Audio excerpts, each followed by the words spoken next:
Hey there, Kipsters. Happy Tuesday. I hope you all had a wonderful day off of our YouTube videos yesterday. I'm really excited to get started this week. This is going to be our last week of our YouTube videos. It's just kind of crazy, so let's make the most out of it and make sure you're still getting your minutes on Lexia, ST Math, and Raz Kids so that you can still earn Fun Friday this week. Alright, I'm really excited, Kipsters. Today we're going to read a brand new Cinderella story called The Korean Cinderella.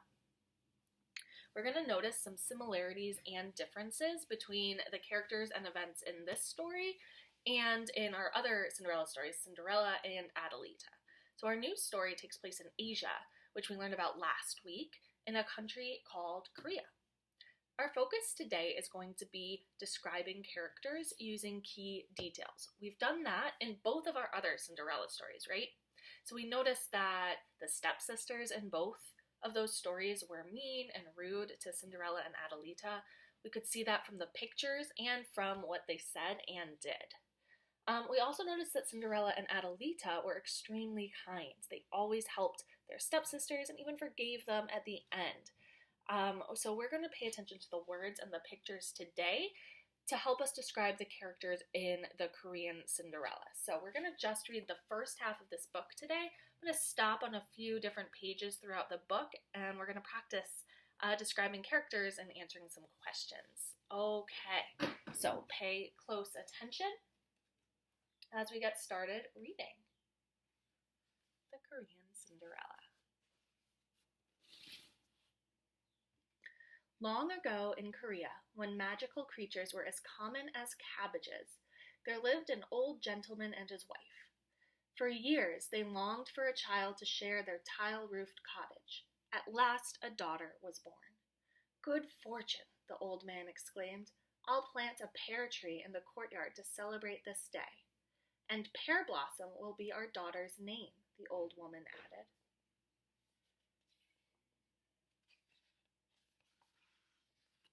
Both the tree and the child grew lovelier with each passing season. In spring, white flowers frosted the tree, and Pear Blossom wore a white ribbon on her long black braid. In summer, when the tree bent with ripening fruit, Pear Blossom's mother wove a band of rosy gold into her hair. In the autumn, when leaves from the tree blew about the courtyard like scraps of sunshine, her mother dressed Pear Blossom in a yellow gown. But one winter day, when the branches on the pear tree were still bare sticks, the old woman died. "Aigo," wailed the old man, "who will tend Pear Blossom now?"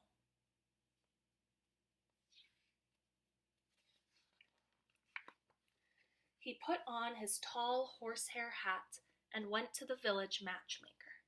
She knew of a widow with a daughter. The girl, named Peony, was just the age of Pear Blossom. "3 in 1, promised the matchmaker, "a wife for you, and a mother and a sister for Pear Blossom." So the old gentleman took the widow for his wife. Although Pear Blossom called the woman Omani, or mother, she was far from motherly, and Peony was worse than no sister at all.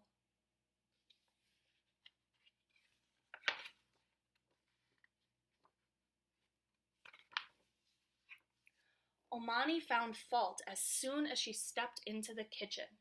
"Too cold," she grumbled. "The fire's gone out. Fetch wood, Pear Blossom. Be quick." Pear Blossom gathered sticks and fed the stove until the lid on the kettle danced from steam. "Too hot," her stepmother scolded then. "The noodles are scorching. Get water, Pear Blossom. Be quick."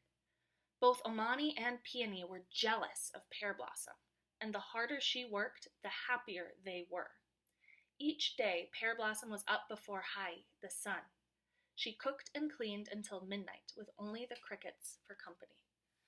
So, Kipsters, let's pause on this page. How can we describe Omani? How can we describe the stepmother? What words would you use to describe her? Yeah, so I would describe her as grumpy, as mean, and as jealous of Pear Blossom, right? What words on this page tell you that?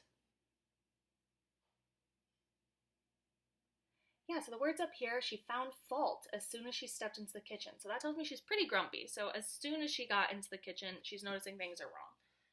And she's grumbling and telling Pear Blossom what to do. That's telling me she's being kind of mean, kind of rude.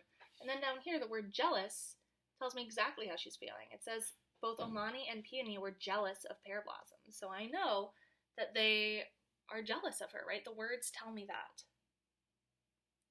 All right, let's keep reading.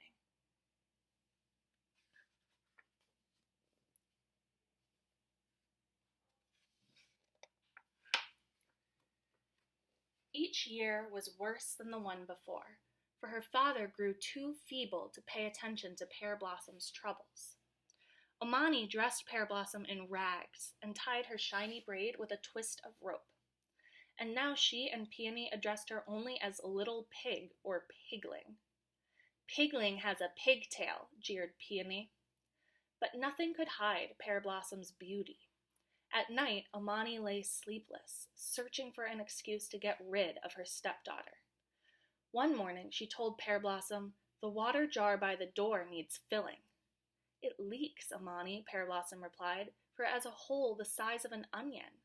"Stubborn little pigs get tied up and taken to market," warned her stepmother.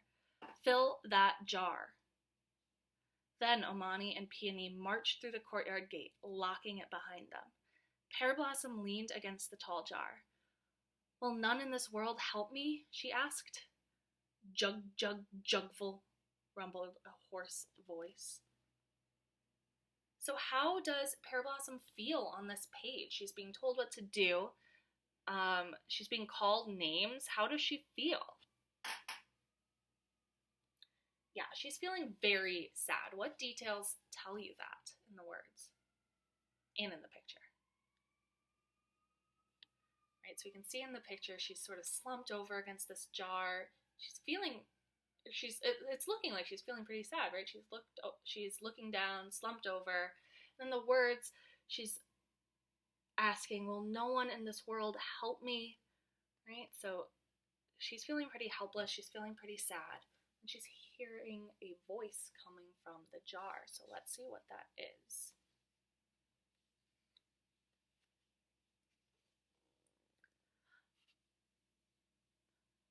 "A togabi," Pear Blossom gasped. "A goblin!"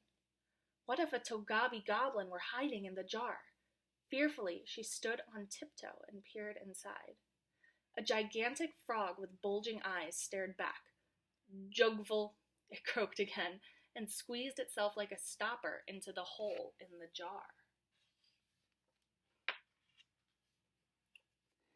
"As you wish," agreed Pear Blossom. For, frog or goblin, it was best to do its bidding. She hurried to the well and drew a jug full of water. When she poured it into the jar, not a drop leaked out, sorry. When Omani and Peony returned, they found Pear Blossom resting beside the jar. "So," Omani shrilled, "off to market, little pig." "But Omani, the jar is full," Pear Blossom protested. "A frog helped me." "Trickery," snapped her stepmother, but she muttered to Peony, "A magic frog? Look inside that jar."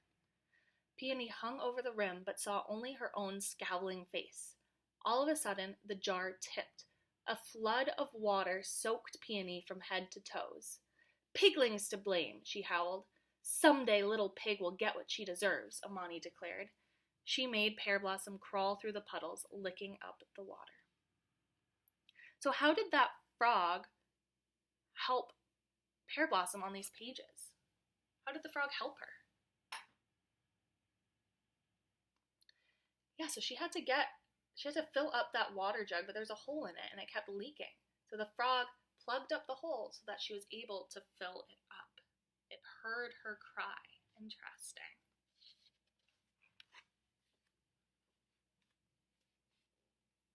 Let's keep reading.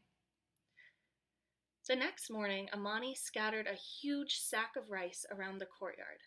"Hull this rice, Little Pig," she ordered. "Polish every grain.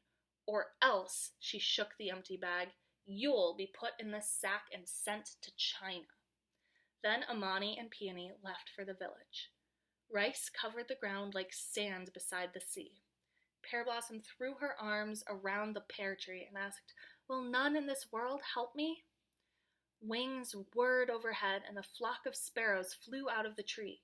"Cheer, cheer, cheer," the sparrows called to Pear Blossom. They pecked at the rice, separating husk from kernel.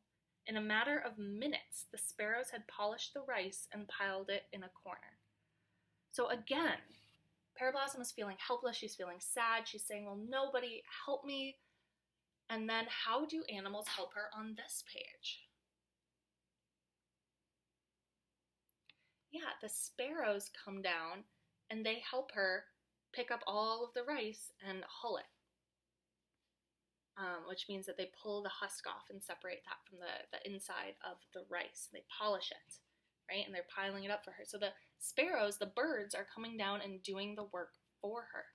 So how would you describe the animals so far in this book? We've got the frog, we've got the sparrows. How would you describe them? Yeah, they're being pretty kind, pretty helpful to Pear Blossom. They're answering her wishes for help. Nice job. When Amani came back, she found Pear Blossom nodding beneath the tree. "Off to China," her stepmother began, and then caught sight of the mound of rice. "How can this be?" she demanded. Pear Blossom rubbed her eyes. "Sparrows flew out of the tree and polished the rice." "Birds don't hull rice," scoffed Amani. "They eat it." But to Peony she whispered, "It's magic that's flying about. Catch some." She pushed Peony beneath the pear tree. At once the cloud of sparrows swooped down. "Cheep, cheep, cheep," they chattered at Peony. They pecked at her, tearing her jacket. They perched on her head, pulling her hair. "Piglings to blame," Peony bawled. "Someday little pig will get what she deserves," Amani threatened. She did not give Pear Blossom anything to eat, not that day or the next, not so much as a kernel of rice. All right, we're going to pause there for today, Kipsters. Thank you so much for helping me describe the different characters in the Korean Cinderella. Now it's your turn. Go to Raz Kids, click on My Assignments, and choose any one of those books. How would you describe a character in that book? Either text that description to your teacher or even record a short video of yourself describing that character and send that along to your teacher. Can't wait to see what you learned, and I will see you to read the rest of this book tomorrow.